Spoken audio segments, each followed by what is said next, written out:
And give us one word to describe the Cowboys' biggest offseason improvement.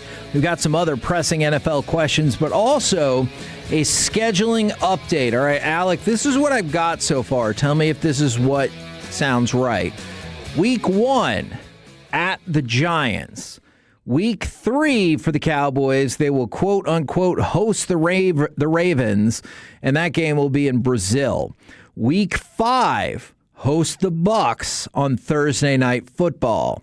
Week 7 at the Eagles, Monday Night Football. And then we move to Thanksgiving, which is Week 12. You will host the Eagles. And then Week 16 and Week 17 are both home games. Week 16 hosting the Jags as part of Sunday Night Football. And Week 17 hosting the Giants. So far, does that sound right? It sounds right, and some blanks that I think you can kind of start to guess and fill in as well. I'm starting to feel bye week might be week 14. Woo! I think that's what you might be looking at there. Week 18, I think you can go ahead and pencil in the Washington Commanders. That does seem to be the way. And my guess would be that's going to be a road game then. Yes. Although if they ended the season with 3 straight home games, that'd be something. That would be pretty cool. And then unless they're going to give you a stupid early bye in week 4, I think you're on the road at Texans. Okay. All right. I got you. So far, we know for sure 5 of the home games, only 2 of the road games. So you've got 10 games left to fill out the schedule. 4 of them will be home games. 6 will be road games. But if you go off what Alec just said, if week 14 is a bye, that means worst case scenario, your last 4 games are 2 home, 2 road. Okay. And you hate or love this considering the Week 10 bye situation. Yeah, no, I like it. I would always rather have a later bye than an earlier bye. I realize you might get in a situation where you get to Week 7 and you're like, well, crap, we really could use the bye now. But just like at the outset. Yeah, no, I see what you're saying. It just feels like Week 14 is too late. I'm with you. So like you might just be sitting there going, we are dragging to get through these next 3 weeks, and we still don't have any time, but it might be like this team, maybe Schottenheimer looks at it and goes, all right, boys, we're going to have to be prepared to make it to Week 11, Week 12 before we start thinking about it at all. So y'all better get the things in order. This is fun. Do you think the Cowboys or the NFL loves or hates that it leaks like this throughout the day? I kind of think, I might be in the minority here, I kind of think they don't like it. Really? I think they like hey, you get to do the upfronts on Monday, on Tuesday, build the anticipation, get your marquee holiday games out there, and then we'll give you the meat of the schedule on Thursday. But by the time we get to 7 o'clock, we'll know at least, 12 of these games? Probably so. We already know 7 of the Cowboys games. But in theory, I'd rather have the Week 14 bye than the Week 4 bye. Mm-hmm. But if we could still move it back just a little bit, that would be awesome. But I'm liking the way the schedule closes out.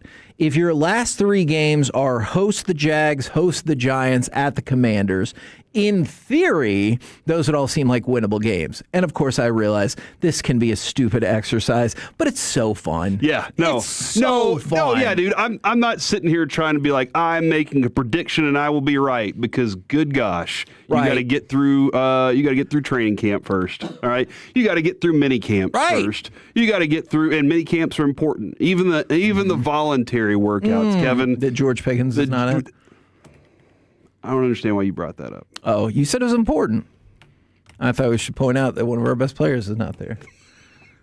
Okay, maybe it's not that important. Well, wait, hey, we just got to pick a lane. Either they're not important, and so it doesn't matter that he's not there, or they are important, and it's kind of messed up that he's not there. Or do we? Well, you don't have now, this is an interesting conversation, actually, because do you ever do this based on the player? Like, would you say voluntary workouts are important for Jaden Blue? Yes. Would you say they're important for Dak? No. So like, does that make sense of like, yeah, for some of them, I feel like in a franchise tag season, probably pretty important if you're wanting the big contract from that team. And especially if you went and shopped around your deal and nobody else was willing to work something with you. Right. And you're like, well, this might be my best option is to stick with this team on a long-term deal because they love me. Then maybe you do want to make a better impression on them. Yeah. Look, in the grand scheme of things, I don't think it's that important, and I don't really think it matters that he's here. I think we should be covering it every day. Oh, my gosh. All the voluntary workouts. Okay. Well, we have a show for that. So, and if it is that important, then it should be a huge deal that George Pickens is not there. Yeah. But luckily, I don't think it's that important. He's somewhere in between Dak and Jaden Blue on the importance level. Yeah. I mean, although he's also going into year 2 with the team like Jaden Blue. All right. So, is there one word that you would describe for the Cowboys' biggest offseason improvement? And is it a total give up if I just said defense? Is that just a give up answer? So that they have improved their defense is what you're saying. Because I think secondary is the thing that I'm looking at. I think you made the strongest move to make your secondary better. Whether it's going to happen or not is a different deal. But Christian Parker he's an expert at that. If anything else, we have no clue how he's going to run a defense. Right. But we do know that he's been very good in his history of making really good defensive secondary players sometimes elite. Like look at the track record of who he's worked with. You made that there. So you added Caleb Downs. He's stoked about having that guy. Yep. He is super excited about having him. You added Jalen Thompson, who Alex says is the best move that the Cowboys made all offseason. I mean, and seriously, just you got Jalen Thompson and Caleb Downs. Aren't you immediately like, oh, what a hell of an upgrade? You couldn't stop anybody from throwing the ball if they wanted to on you last year. Fact. And that was like that was a terror. Kevin, every time the offense got the ball, I was just terrified of what could happen. So I will say the one word would be secondary. You upgraded your defense, but I know you upgraded your secondary with that. And I think Devin Moore is going to be a player for you. Maybe not this year. We hopefully injuries. I think you might have taken the level up on the guys you already have just a little notch by saying you have a guy in here that is going to make sure they are prepared. They didn't look prepared last year. We can say that we love DallasCowboys.com and still make fun of one headline, right? Who wrote the headline? Ooh, that I don't know. We'll just assume it's Kyle. But it said Devin Moore's best football likely still ahead of him. And I was like, oh, you don't say. Guy that just got drafted, best football is probably ahead of him. Okay. You're right. All right. That's all I was looking for. I don't even want to put that on Kyle Yeomans. I don't want to do that to him. I would rather. All right. Who do you not like? I like Tommy. So he's going to be on the G-Bag Nation today. And you know what? Last time I asked him to hop on the show, he said he couldn't. Oh. So we'll say he was the headline. Okay. Or right. Tommy. Could be Nick Eatman. Alec, do you have I like all those guys. Do you have a word that would describe the Cowboys' biggest improvement? Happens to be the industry that we work in. Radio? Not exactly. The broader spectrum. Communication. Communication. Good job. I like this. I think the communication across the board has gotten better, and it started by the second that you hired a new defensive coordinator not named Matt Eberflus. It was that simple. It was hard for you to not make a hire at that spot where you said, yeah, they upgraded. But in my mind, they got an extra base hit on that one. I'm not quite going to say home run yet because he hasn't done the job yet, but they at least got a nice ringing double off the wall with Christian Parker. And then you go and get Jalen Thompson, who is that back-end safety that can play over the middle of the field. He can play deep, single high. He can play anything. He can play the nickel star position. So he's tasked with talking to pretty much everybody on the field and understanding everybody's responsibilities, meaning a lot of communication going on. And then what is one of the biggest endorsements of Caleb Downs that you heard throughout the draft process was his communication skills. Yeah. He's always in constant communication with the linebackers, the corners, his other safeties around him, and the defensive line, sometimes getting them set, telling them where to be. You got a lot of dudes that just understand the premise of the job, which it felt like you didn't have last year. And look, to be in the NFL, you got to be best of the best in terms of athleticism. So Kenneth Murray is in the top 1% of athletes out there. But he didn't know what he was doing half the time, and part of it is because I don't think anybody on that defense really did. So you started with the biggest issue, the guy making the calls. And then you got the field generals to help push that message and push that scheme forward. So communication across the board. You might still have a bad game here and there where you're going to give up a bunch of points and you're going to say, well, we're still not talented enough. But you're going to have those games where you say, we shouldn't have won that, but the defense really kept us alive. I think to ring along with what Alec is saying is from the 469 and from the 817, intelligence. Yeah, I like that. That's a good answer. And that goes along with the preparation. I think preparation, I'll steal preparation as my word then. I think that dude, and listening to Broadus ask last week, I think he was asking Wolchuk and Chiafalo and the fellows on the G-Bag Cage, and he was asking them, he was like, hey, when do you think he's going to make the biggest impact, day of or during the week? Yeah. And from what we hear, the week leading up is whenever he does his best work.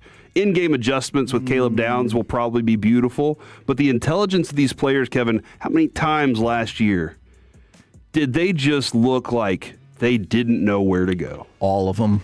And the guys that they've brought in, Jalen Thompson being one of them for sure, and Caleb Downs. Like we've seen the dude. He walks in, first thing he says to the coaching staff is, "Where's the playbook?" He already knows the playbook, by the way. Devin Moore said the first day of their rookie workouts, he was already in the playbook and knew it all. Awesome. And so, like, the intelligence of this team. I want a smart team. I also want a smart team that can hit the crap out of you. Sure. I don't want just one. So we're getting that right there. I think that's a great one from the Tolos. Because obviously every once in a while, especially in football, you'd sacrifice a little bit of intelligence for. You're like, oh no, he smashes that person every time. Yeah, just knock the ball out whenever you hit through him. All right, I said I would go through some other NFL questions for you. Do you think that it is still a no-brainer that Jacoby Brissett will be the Cardinals' Week 1 starter? It's between him, Minshew, and Beck. He's still a heavy favorite on the betting odds. Do you think that is locked in? Are the Cardinals, do they want to work a deal out with him that's going to make him like I don't know. I don't think so. That's where I'm like, I don't know what deal he's going to get in the right amount of time. That's where I'm looking at this going, it might just be smarter to go with Beck. Yes. Unless they convince Brissett, hey, dude, we'll give you an extra $1.5 million if that's going to make you happy. But why would you make a bigger deal with him knowing that that's not the dude? Yeah, this is his last year under contract. His cap hit is $9.1 million. He'll be 35 as a free agent. So yeah. I'm just like, hey, we could be terrible with Carson Beck. It's a smart decision on his part to try. Sure. But I don't think he's going to be successful in this situation. I think he announced this before they got a quarterback. Yeah. And he was like, I got y'all. And they were like, we'll take Carson Beck. And then he was like, damn it. Who will be the Week 1 starter in Atlanta? By the way, if you think it's going to be Trevor Siemian, 75-1 on your odds. Those other two quarterbacks have injury histories. I don't know. I'm going to go with Penix. Okay. Alec, Tua, or Penix? Oh, this situation is so weird. I think I'm going to go with Penix just because I think he's the better quarterback. I'm assuming he's going to be healthy. Whoa, that feels like a big assumption. I know, and assuming just makes a you-know-what out of you and me, as my dad always told me growing up. So I don't really want to do that, but I just, for their sake, I hope the better quarterback plays. And in my mind, it's not even close. It's Michael Penix. So Michael Penix is a slight underdog. He is essentially even money, and Tua is about a -135. So it's close, but Tua is the slight favorite to start Week 1 for the Falcons. Here's the thing that I just don't know. Do players love Tua? I don't know if they love Penix either. Right. But Tua never really seemed to I could see that. Have everybody being like, that's my guy. It was always kind of this, I'm still trying to earn their love and everything. You don't think they're at his birthday party, do you? Probably not. Now, not because he's a jerk. I just don't know. I don't think he believes in himself. Okay. And I think that whenever you're leading, they see it very quickly whether or not you can. And so I think that's one of the factors that goes into it. And I don't know if Penix rallied those guys enough to be like, that's my dude, and this will be a great backup to have in the room. But I don't know if Tua is going to be able to just walk in the room and be like, all right, y'all are my team. Is wide receiver still a fatal flaw for the Kansas City Chiefs? You look at it going into the season, in theory, Rashee Rice, still your best wide receiver. And I know he has potential, but obviously you have to proceed with caution when it comes to him. Xavier Worthy was supposed to have a breakout season, didn't happen. Could you see wide receiver as being a fatal flaw for the Chiefs? I think Justin Fields is going to get some receptions this year. Yeah. Sorry. Is that from 190? Yeah. Is that look? Yeah, our friends at 190 dropped off some brisket, and it's 190 Smoked Meats in Dallas, and it's good. They're also releasing some beef tallow and some pork, some pulled pork at Central Market, so they're awesome. But Eric Chiafalo walking by just looked in here and just goes, wow. So I'm looking forward to getting an opportunity to get a little taste there. But, sure. Kevin, I think Justin Fields, thank you, DJ, giving me the thumbs up on that one. Justin Fields might get a few receptions. I think Andy Reid's going to do everything he can to try to get the ball into as many people's hands as possible because they don't have one dominant dude. Travis Kelce is no longer that guy. Yeah. They don't have a dude that can just burn downfield. I told you this earlier this morning, Kevin. One of the great things Andy Reid knew was if you send Tyreek Hill downfield, you will now open up 40 yards of space for Patrick Mahomes to run. And he doesn't have to get hit and beat up by anybody because he does this way that he rolls out and creates more space and then takes off running once he sees it. But I don't believe in Tyquan Thornton, who's a good receiver. I don't believe in Xavier Worthy other than being a 45, 50% catcher. And Rashee Rice, they're going to have to build that relationship back up. But there's nobody that I fear other than Patrick Mahomes being in a groove. If he's in a groove, but last year, Kevin, he never had it. So I'm just thinking out loud. How long has it been since a team won a Super Bowl without, pretty damn studly pass catcher? Because Seattle had Jackson Smith and Jigba. Philly had two. They had two. Kansas City with the back-to-back, I think that's when you would look at still Travis Kelce was pretty close to the height of his powers. Before that, the Rams, when Cooper Kupp, it felt like was he dominated awesome. That game for sure. Mike Evans with Tampa. It's been a minute. Yeah, and a lot of people are like, well, receivers don't make Super Bowl champions. Look at the history right now. Yeah, and quarterbacks definitely are at the top of the list here. For sure. And they have a dude that strikes fear in defenses. Yeah, and I'm just wondering do you need to have a guy that can be the guy at any moment, and if that would kind of be one of their flaws. All right, Cleveland. Who is going to be the starter week 1 for the Cleveland Browns? By the way, Taylor Green, 75-1. You want to get in on that? I assume that would have to be some sort of fight to the death in the quarterback room where he wasn't there that day, and that's how he got to be the starter. Hopefully it doesn't come to that. Or he was smart and just waited in the corner and then pounced at the very end. Battle Royal style. You wait till somebody else is getting dumped over and you dump that person over. Do you act injured the whole time? You just lay there? Yeah. Act like you got knocked out early and just kind of lay there and wait. I realize the reason they don't do it, but I've always wondered when, one of the heavy guys comes out, that they're like, oh, he's 500 pounds. Nobody can get him out. Why isn't he just dead weight in the center of the ring? Don't try to throw anybody out until there's one person left. Just lay on your back in the middle of they're all gonna pick him up? Mm-hmm. I don't think Take a limb. I'm gonna go Deshaun Watson. Okay. I think he garnered some love in the city of Cleveland, and the fans want him. but I'm going to go with Deshaun Watson just because there's still money there that they want to see that value get used from. Okay, so consider this, and you're going to love hearing this, Alec, as a well-known Dylan Gabriel hater. Ooh. Dylan Gabriel was drafted 2 rounds ahead of Shedeur Sanders 1 year ago. Here are the betting odds. Deshaun Watson, minus 200 to start in week 1. Shedeur Sanders, 3-2, so essentially 1.5 to 1. Dylan Gabriel is 33 to 1. 1 year removed from being drafted ahead of Shedeur Sanders. He has fallen so far off the radar for them.